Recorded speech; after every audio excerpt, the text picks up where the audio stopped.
In the 2nd and 1st centuries BCE, the Roman Republic stood at the height of its power. Victories over Carthage, Greece, and Syria had made it the unrivaled force of the Mediterranean world.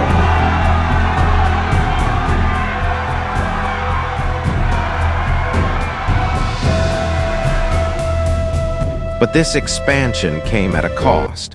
Hundreds of thousands of people, war captives, were brought to Rome as slaves.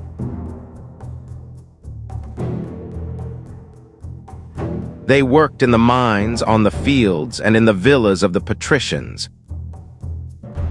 From their ranks came the gladiators, living tools of entertainment. For the masses, excitement. For the elite, control. For the gladiators themselves, chains and a fight to survive.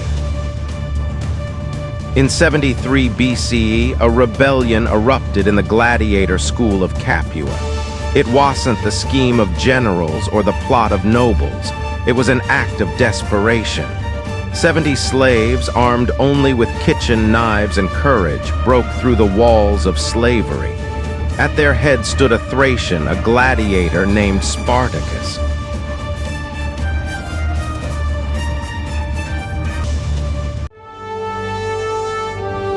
They planned only to flee. Instead, they sparked a war. No more mercy! No mercy! The escapees found refuge on the slopes of Mount Vesuvius. There, among forests and rocks, the first slave army was born. Rome underestimated them. It sent small forces and suffered defeat.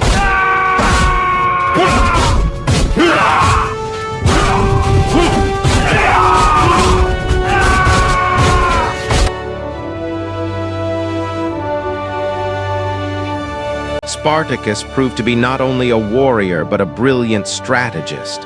With every victory, morale grew. Their numbers grew, so did their hope.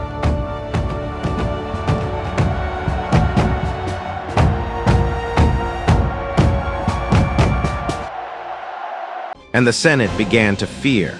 Within months, the rebellion had spread across much of Italy. Shepherds, miners, and runaway slaves joined the gladiators. Their numbers swelled beyond 70,000. Spartacus defeated consul after consul. Rome was in panic. The city stood within reach of those long beaten, bound, and humiliated. Now they carried swords.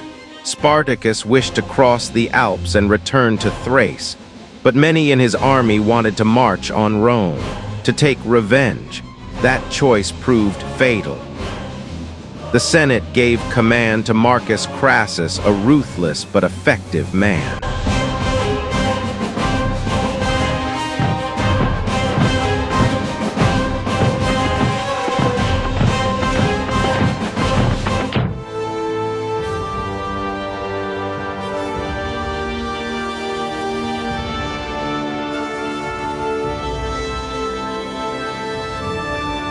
In a final battle at the river Silarus, the rebels were crushed. Spartacus was killed. His body was never found.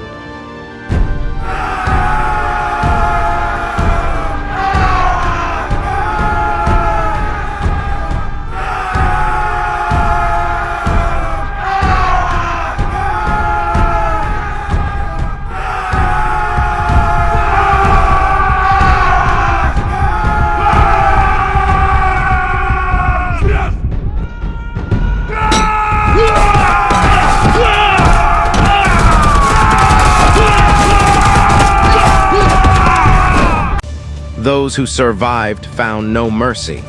6,000 prisoners were crucified along the Appian Way from Capua to Rome, across every mile.